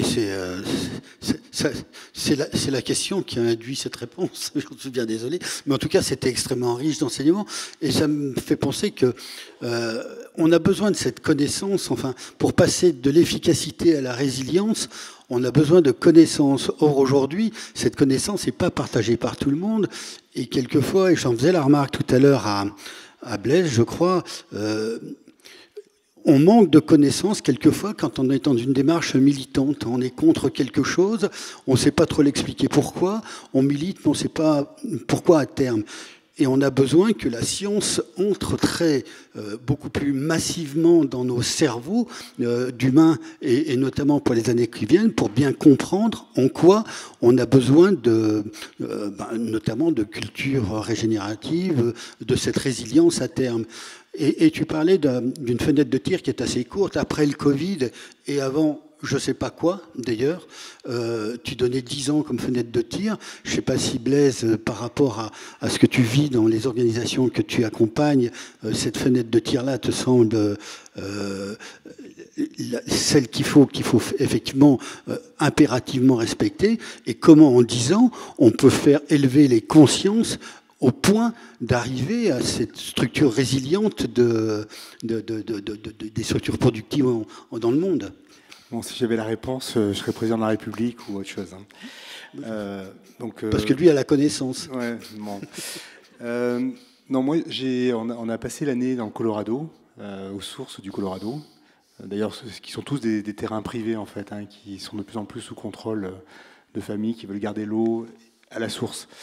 Et en fait, j'ai bien vu que la conscience, à part Patagonia et quelques personnes, la conscience, elle est encore très très loin aux États-Unis, mais à un niveau qu'on n'imagine même pas. Donc on est très très loin. Il y a l'Europe qui fait des petites choses, mais le problème c'est que l'Europe, elle a un petit sujet du côté de l'Est qui va changer les priorités, parce qu'en fait on est passé d'un sujet de réchauffement, de biodiversité à un sujet de survie géopolitique. Et donc effectivement, moi, la problématique de l'urgence du temps, elle inscrit d'abord la question de quelles sont les menaces principales, en fait, et quelles sont celles qu'on va être capable de traiter dans le temps court de l'histoire. Et effectivement, moi, quand j'accompagne des organisations, ça fait juste 5 ans qu'on est vraiment au cœur de ces comités de direction, on accompagne, et donc on a un peu une vision de l'économie PME, ETI, petites entreprises, moins grands groupes internationaux, on en a eu quelques-uns, mais assez peu. Et en fait, cette pulsation, en fait, depuis 5 ans, ce que j'observe, en fait, c'est que la conscience est forte sur le plan culturel, c'est-à-dire que tout le monde dit, on comprend qu'il se passe quelque chose.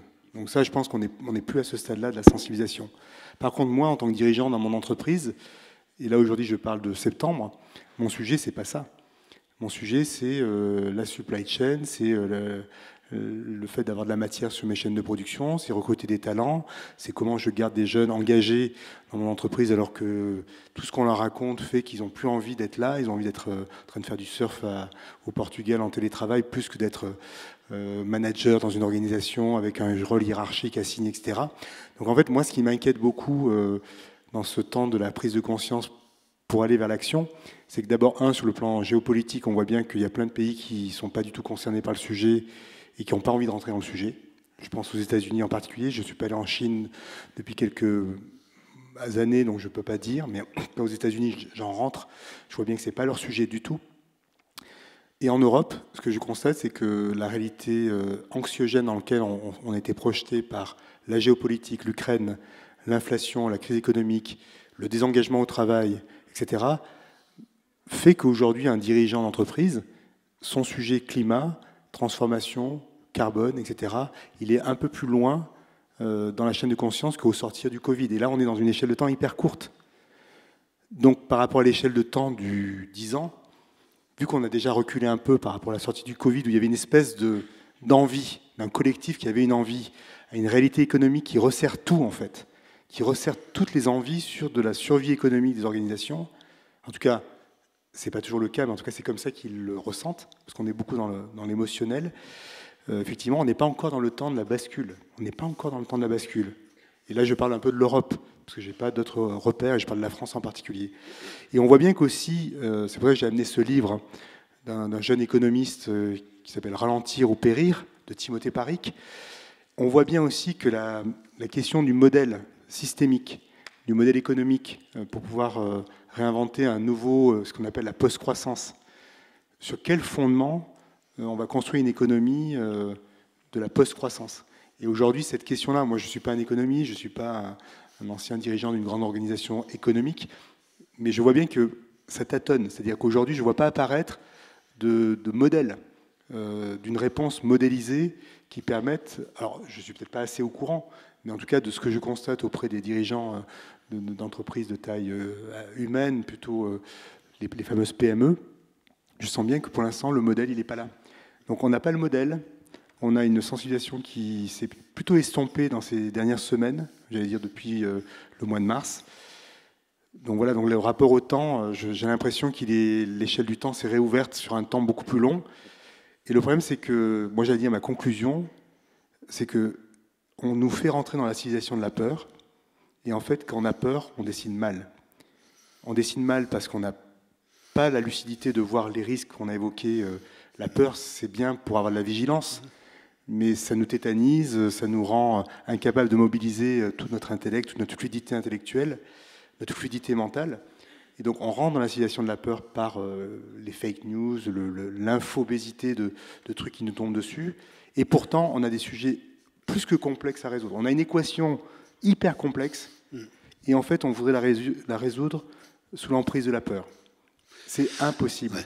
Non, c'est là que l'échelle temps paraît très compliquée.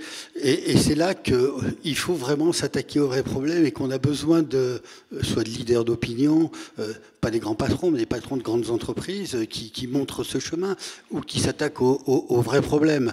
D'ailleurs, lorsque ta fille, Clem, t'a offert le bouquin « Comment chier dans les bois », elle t'a dit « Bon, alors papa, en 2021, on s'attaque aux vrais problèmes ». C'est bien ça qu'elle dit. Et c'est ça que tu es en train d'essayer de construire dans le cadre de l'ISSB. Et je crois que c'est important qu'on en parle parce que c'est vraiment cet aspect prospectif qui doit nous conduire vers quelque chose de plus résilient. Mais comment faire passer ça dans la conscience collective, quoi. On parle d'une échelle de temps qui est très courte, on parle d'une appropriation qui n'est pas encore là de par les consommateurs ou des dirigeants qui sont plus dans l'appropriation que dans la possibilité d'une expropriation. On est dans des paramètres extrêmement complexes.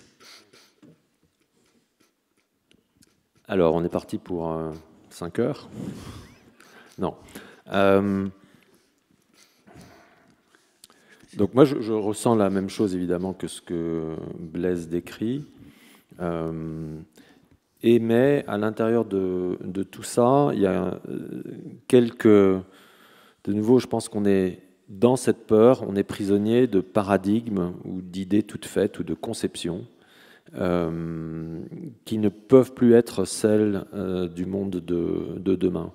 Et il y a en particulier une chose qui est fondamentale, c'est que aujourd'hui nous ne mettons pas de valeur économique sur les ressources naturelles que nous utilisons. L'eau est pas gratuite, mais elle est pas chère la plupart du temps, et parfois elle est gratuite.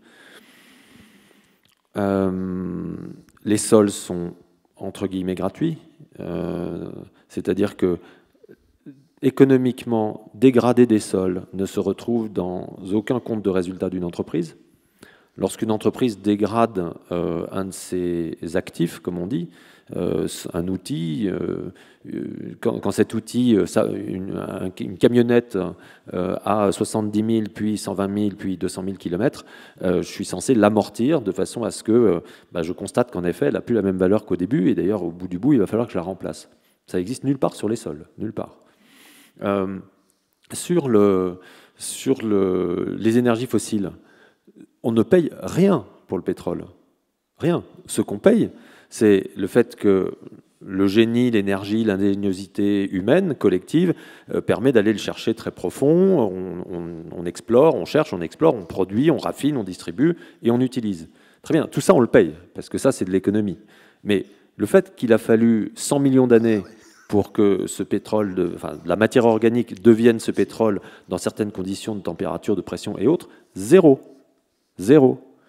Et tant qu'on considérera que le vivant est séparé de nous, en réalité, c'est-à-dire qu'il n'a pas de valeur au demeurant, ça vaut pour ce que je racontais tout à l'heure sur la biodiversité, mais bien sûr, pour de plein d'autres façons. La nature nous rend des services, entre guillemets, que nous ne valorisons pas.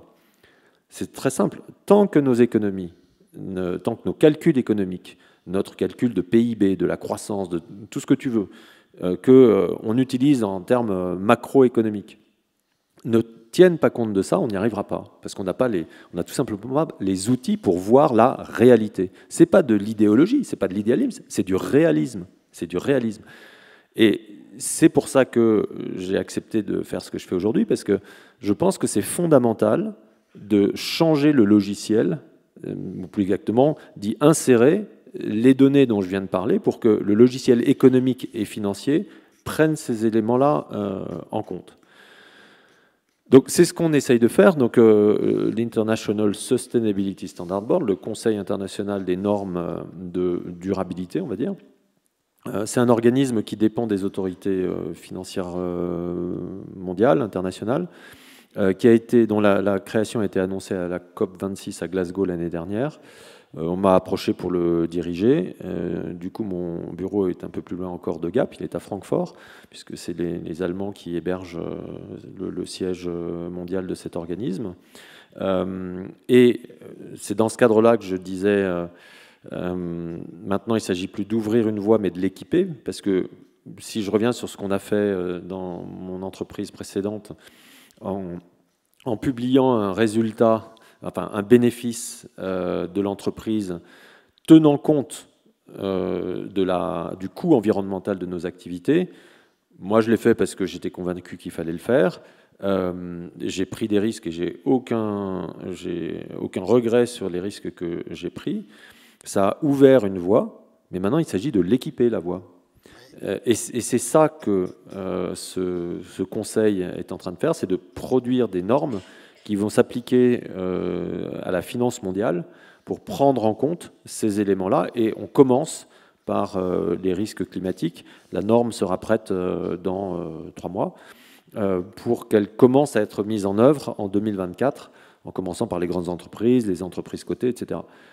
Est-ce que c'est suffisant? Je ne sais pas. Est-ce que c'est nécessaire? Oui, fondamental. Et juste pour donner aussi peut-être 2 choses, même pas de lueur, mais pour moi des signaux faibles. Il faut regarder les signaux faibles, quoi. Comme les étoiles en mer et comme parfois même en montagne. Il faut regarder là-haut.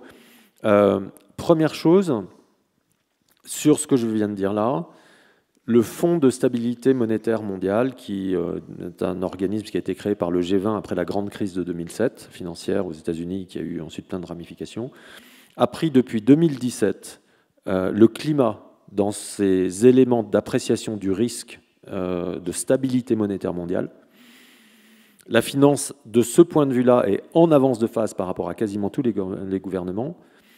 Les premiers tests sur les portefeuilles bancaires de risque climat à horizon 10, 15, 20 ans ont eu lieu cette année à l'échelle de toutes les grandes banques mondiales, pilotées par ce truc-là. Et en Europe, ça a été le cas ailleurs, la BCE, la Banque Centrale Européenne, a annoncé il y a 10 jours, allez voir, a annoncé que ces stress tests ont été faits donc, sur 34 grandes banques européennes, et la BCE annonce qu'un nombre très limité d'entre elles ont eu des résultats ou ont eu un processus de test qui était trop insuffisant, non satisfaisant, et qu'elle avait d'ores et déjà augmenté le taux d'intérêt auquel elle refinance ses banques. C'est fini, le jour, c'est le début, c'est maintenant que ça commence. Parce que ça veut dire que ces banques ne seront pas capables de prêter à vous, à moi, à un taux compétitif par rapport à ceux qui ont bien évalué leur risque climat, commencent à travailler sur leur portefeuille, discutent de qu'est-ce que je fais des actifs qui sont des prêts qui sont trop engagés sur les énergies fossiles, le charbon en Pologne ou je ne sais quoi, et vont sans doute utiliser cet argent pour aller financer des solutions de l'avenir.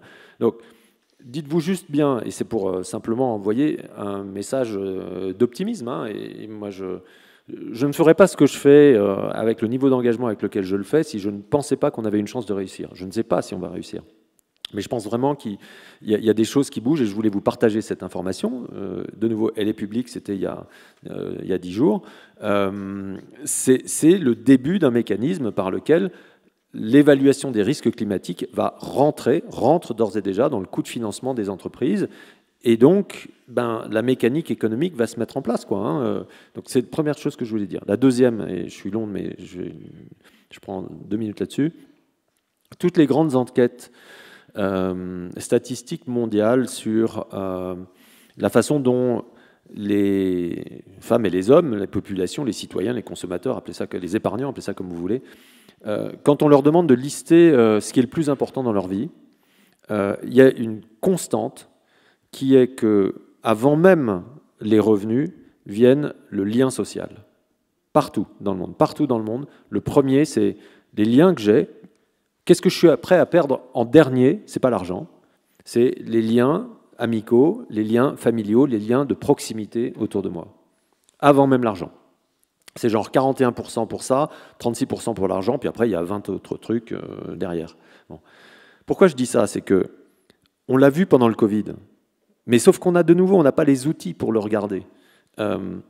Quand brusquement l'économie s'arrête et que certains d'entre eux sont en effet en télétravail et font du yoga dans leur chambre et puis bossent par ailleurs toute la nuit, et puis d'autres sont encore dans les chaînes économiques. Nous, on a énormément bossé pour faire tourner les chaînes alimentaires, y compris la collecte de lait et tout ça, c'est pas toujours simple.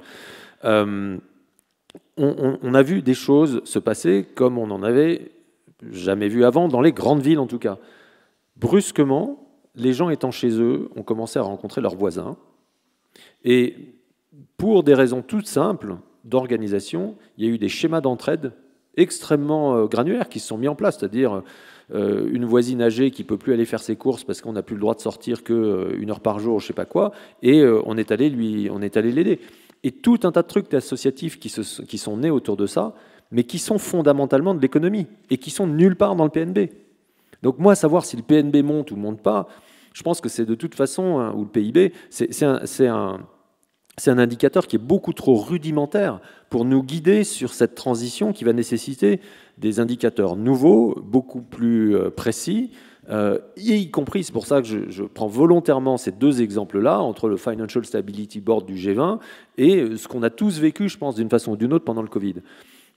Oikos nomia, l'économie, en grec, c'est la racine du mot. Oikos, c'est le lieu, c'est la demeure, c'est la maison, c'est notre maison commune, c'est ici, là, c'est Agap, c'est ici. C'est pas Wall Street, c'est ici. Et nomia, c'est les règles qu'on se donne. Donc c'est comment l'économie, son étymologie, c'est ce sont les règles et les modes de vie ensemble dans cette demeure qui est la nôtre. Vous pouvez dire que la demeure c'est ici, ou c'est la planète, mais c'est ça. Donc c'est ça qui, je pense, nous sommes invités à vivre différemment. D'ailleurs, mon bouquin précédent qui s'appelait Chemin de traverse, il y a 10 ans, le sous-titre c'était « Vivre l'économie autrement ». Je pense vraiment que ce soit à l'échelle systémique, comme je viens de le décrire, ou vraiment à l'échelle de nos consciences individuelles et de nos modes de vie, nous avons su faire un certain nombre de choses dans le Covid qui nous ont appris des choses. On va faire dans cette crise énergétique qui arrive là cet hiver des choses. Moi, ça va être dur. Il y a plein de gens pour lesquels ça va être encore plus dur, et c'est d'eux qu'il faut s'occuper en priorité, bien entendu. Mais pour nous tous, je pense qu'on va vraiment on va y arriver, quoi. Ce qui s'est passé après Fukushima en 2011, l'accident nucléaire près de Tokyo, la mairie de Tokyo a dit 32 millions d'habitants. On va devoir réduire notre consommation d'électricité de 15% l'été prochain, parce que c'est simple, la centrale nucléaire, elle ne marche plus. Les Japonais, en tout cas les Tokyoïtes, 32 millions, ont fait en sorte que les personnes de plus de 70 ans ont eu la clim, les plus de 60 ans avaient le droit de faire ceci et cela, les autres se sont organisés. Au total, 32 millions de personnes, sans qu'il y ait aucune contrainte qui soit mise, aucune, simplement par intelligence collective, par sens des responsabilités, par leadership individuel, ont réduit de plus de 30% la consommation d'énergie d'une ville de 32 millions d'habitants. Donc il n'y a aucune raison qu'on n'y arrive pas. Donc de nouveau, il ne faut pas avoir peur, les gars. Il faut juste se rendre compte de qu'est-ce qui est essentiel pour nous. Ouais, on va mettre 2 pulls de plus. Et je ne parle pas de ceux qui dorment dans la rue, je parle de moi, par exemple. Donc voilà, pardon, j'arrête là. Oui, merci pour cette leçon d'optimisme. Moi, je suis aussi convaincu qu'on va y arriver, mais il y en a quand même quelques marches à monter encore, je veux dire, dans nos attitudes. Aujourd'hui, acheter un appartement dans le Midi, c'est impossible s'il n'a pas la clim. Aujourd'hui, les patrons du CAC 40 qui ont publié leur salaire hier ou avant-hier prétendent qu'ils sont finalement moins payés que les footballeurs, et alors qu'ils sont plus utiles à l'économie. Et qu'est-ce qu'ils font de cet argent ? Et pas simplement du strict nécessaire. Je veux dire, l'action collective, la prise de conscience, tout ça, c'est un chemin qui est un chemin de croix, c'est un chemin qui est long, c'est un chemin pour arriver effectivement à des conclusions tout à fait optimistes, mais n'avons-nous pas besoin d'une crise majeure pour que cette prise de conscience puisse s'accélérer un petit peu ? Non, mais je veux pas, parce que le mot crise, je vais pas m'en emparer aussi avec du grec. Parce que le mot crise, ça vient là aussi, il y a une étymologie qui est toujours intéressante.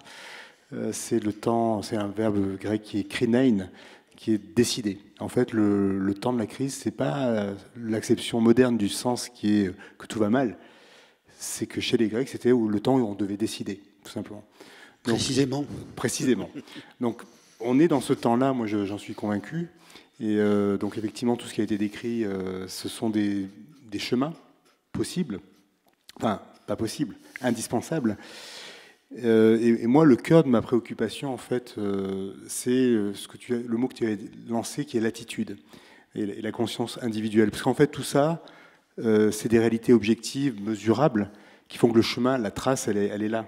Le problème, c'est que ce sont des gens qui vont emprunter cette trace-là. Et ces gens, c'est nous. Nous, avec tous nos petits blocages individuels, perte de confort, peur de ne pas y arriver, inquiétude de ne pas être à la hauteur, que c'est trop compliqué, etc. Donc moi, le fondement de ma perspective, il est plutôt de dire, travaillons sur cette capacité individuelle à s'adapter mieux. Parce qu'en fait, finalement, en montagne, quand tu es avec ton client au départ, il te regarde, il dit « je veux faire le Mont Blanc ». Toi, tu regardes le client, tu dis « non, ça ne va pas le faire ». Et pourtant, tu arrives au Mont Blanc. Alors que sur le papier, sur la feuille de match, ça ne devrait pas se faire. Moi, j'ai que des histoires comme ça. Finalement, tu transformes des possibilités qui sont des inaccessibles, qui se transforment en réalité. Donc moi aussi, je suis hyper optimiste parce que quand tu prends la relation client, sur le papier, il n'y a pas beaucoup de sommets que tu ferais en théorie. Et la réalité, c'est que par l'apprentissage, par le fait de partager des choses, de cheminer, de s'entraider, de faire corder, on arrive finalement à aller beaucoup plus loin que ce qu'on avait pu imaginer. Mais le cœur du sujet, c'est ça.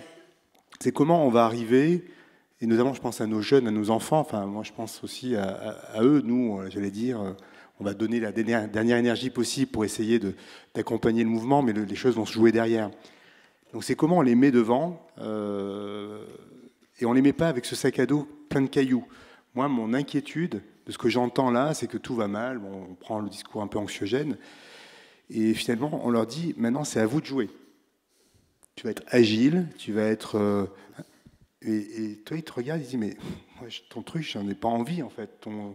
Ton sac à dos plein de caillasses, j'en veux pas. Donc ça, c'est le sujet majeur pour moi, c'est comment on arrive à faire en sorte que ce sac à dos, malgré tout, il soit jugé portable par chacun de nous, parce que malgré tout, il faut que ce pull qu'on va mettre cet hiver, ces bûches qu'on va rajouter dans le feu, demain, cette eau qu'il va falloir utiliser moins ou différemment, etc., on le fasse en conscience et en envie, qu'il y ait encore ce désir-là, parce qu'une humanité qui fonctionnerait par contrainte, elle ne peut pas avancer. On est des êtres affectifs, on a besoin de désirer une transformation, un changement. Il faut Donc c'est pour ça que moi, le cœur du sujet, c'est comment on fait en sorte que ces sacs à dos apparaissent peut-être moins lourds que ce qu'on veut nous dire qu'ils sont lourds aujourd'hui, parce qu'on entend beaucoup ce discours-là. Redonner la capacité de transmission dans la cordée de génération en génération pour qu'ensemble, on amorce le chemin. Et puis ensuite, voilà, essayer de tracer par des mécanismes macro, tout ce qui a été évoqué par Emmanuel sur les normes comptables, le fait qu'il faut changer la manière de comptabiliser les ressources, que le PIB effectivement est totalement inadapté. Ça sera tout cet outillage-là qui va faire converger, mais au niveau élémentaire, c'est cette énergie qu'il faut vraiment entretenir, c'est un feu sacré qu'il faut déployer. Ouais. Alors, on s'était dit qu'on allait durer 1h15 et ça fait déjà 1h30. Et en fait, on a 1000 sujets encore à aborder. J'en avais préparé des tartines et des tartines. On n'y arrivera pas. Mais j'aimerais qu'on revienne un petit peu à la montagne, du coup, et on est bien là à en discuter de tout ça. Et quand on parle de prise de conscience individuelle, toi, Stéphanie, tu as... Alors je me souviens, la première fois qu'on s'est vu, c'était en 2003, et tu venais de gravir avec Arnaud et le couple Tommy Caldwell et Bess Rotten, je crois, Fleur de Lotus dans le Grand Nord canadien, qui était une voix magnifique, une voix que voulait absolument faire Emmanuel, et finalement, il a renoncé à la faire pour des raisons d'empreinte carbone, en quelque sorte. Enfin là, je suis dans le résumé plus absolu, lui privilégiant finalement une autre voie à ouvrir avec Arnaud Petit, qui est une voie qui est dans les aiguilles de Bavella, donc beaucoup plus proche, et qui s'appelle d'ailleurs, et c'est toi qui l'as nommé comme ça, Stéphanie, c'était la danse de Ganesh, et comme quoi on peut se faire un vrai plaisir d'ouverture qu'il faudra équiper après, évidemment, près de chez soi. Et ce nouveau credo participe de ces démarches à avoir, nous, collectivement. Et c'est une manière de vivre qui est assez nouvelle, y compris pour des gens qui ont fait le tour du monde de la grimpe, comme Arnaud et toi. Oui, alors moi, avant de répondre un petit peu à tes questions, je voulais repasser au sujet précédent, en fait, parce que je me suis dit, tiens, on a entendu ces deux grands cerveaux bien structurés nous expliquer des choses formidables et puis nous apporter cette connaissance qui nous manque. Mais souvent, voilà, je pense que la peur naît aussi chez nous de l'impuissance, du sentiment d'impuissance et de se dire, mince, mais moi, dans mon petit coin, alors Pierre Rabhi nous disait, soyez des colibris, et je pense que ça reste plus que jamais d'actualité, même si on a l'impression que nos efforts individuels parfois sont des gouttes d'eau dans un océan de plastique et d'incompréhension, mais au fond c'est pas grave. Et moi je pense que quand tu parles des jeunes, c'est pareil, quand je vois aujourd'hui ces jeunes, j'en rencontre plein qui me disent mais moi j'ai fait des grandes études, mais finalement je veux pas être ingénieur, je veux pas faire je veux pas être un patron, je veux grimper. J'en rencontre vraiment beaucoup, mais au moins avoir une vie qui a du sens. Et je pense qu'il y a toute une idée aussi, toute une réflexion à faire sur qu'est-ce que c'est que réussir, qu'est-ce que c'est que la réussite sociale, qu'est-ce que c'est que réussir sa vie aujourd'hui. Et puis, voilà, on s'en rend compte aujourd'hui, les jeunes ne sont pas satisfaits de l'idée simplement d'amasser de l'argent, d'amasser du pouvoir, comme tu disais, de rechercher la gloire. Ils recherchent du sens, et on cherche tous du sens.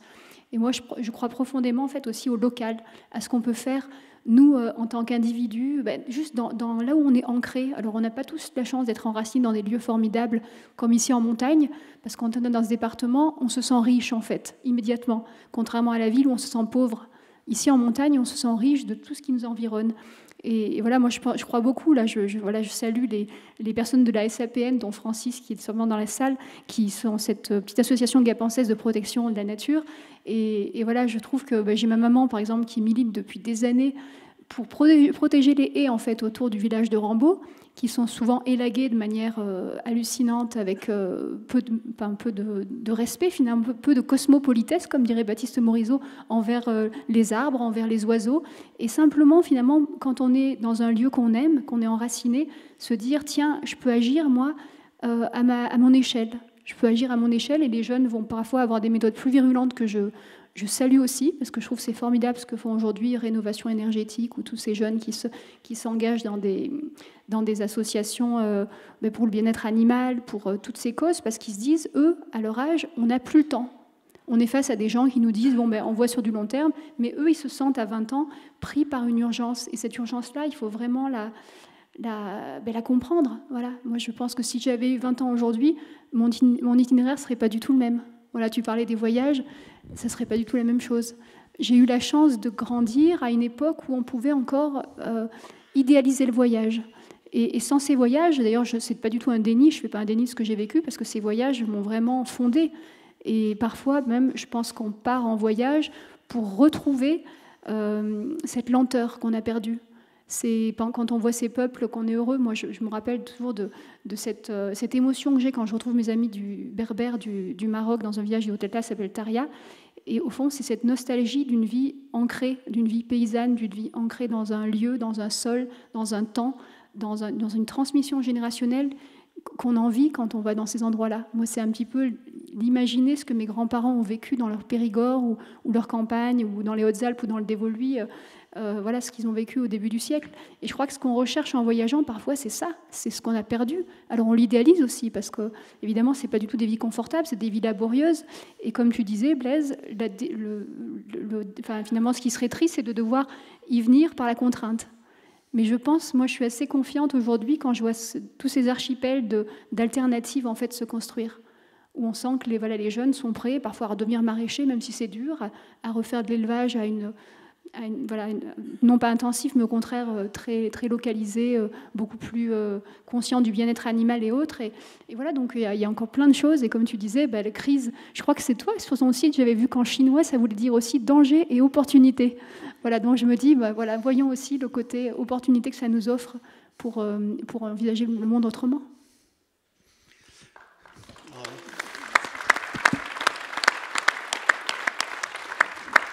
On pourrait presque proposer que ce soit le mot de la fin, puisque le débat, on peut le poursuivre après, simplement à travers des lectures, puisqu'il y a une séance de dédicace qui est prévue à côté. Donc, Ouvrir une voie d'Emmanuel Faber. Si vous n'y voyez pas d'inconvénient, on continuera à discuter en aparté, mais là, je crois que vous avez été très attentifs. Enfin, on ne vous voit pas du tout d'ici, très sérieux, et on a appris beaucoup de choses. En tout cas, merci à tous. Guider en premier de cordée, s'inspirer de la haute montagne pour construire un leadership résilient et durable.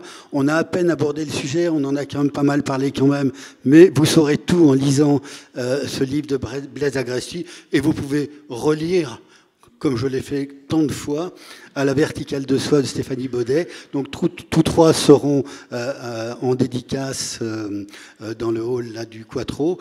Moi, j'ai été très heureux d'avoir cette chance d'animer ce débat, et merci tous les trois d'avoir été si prolixes et d'avoir apporté tant d'informations publiques, et merci à tout le monde.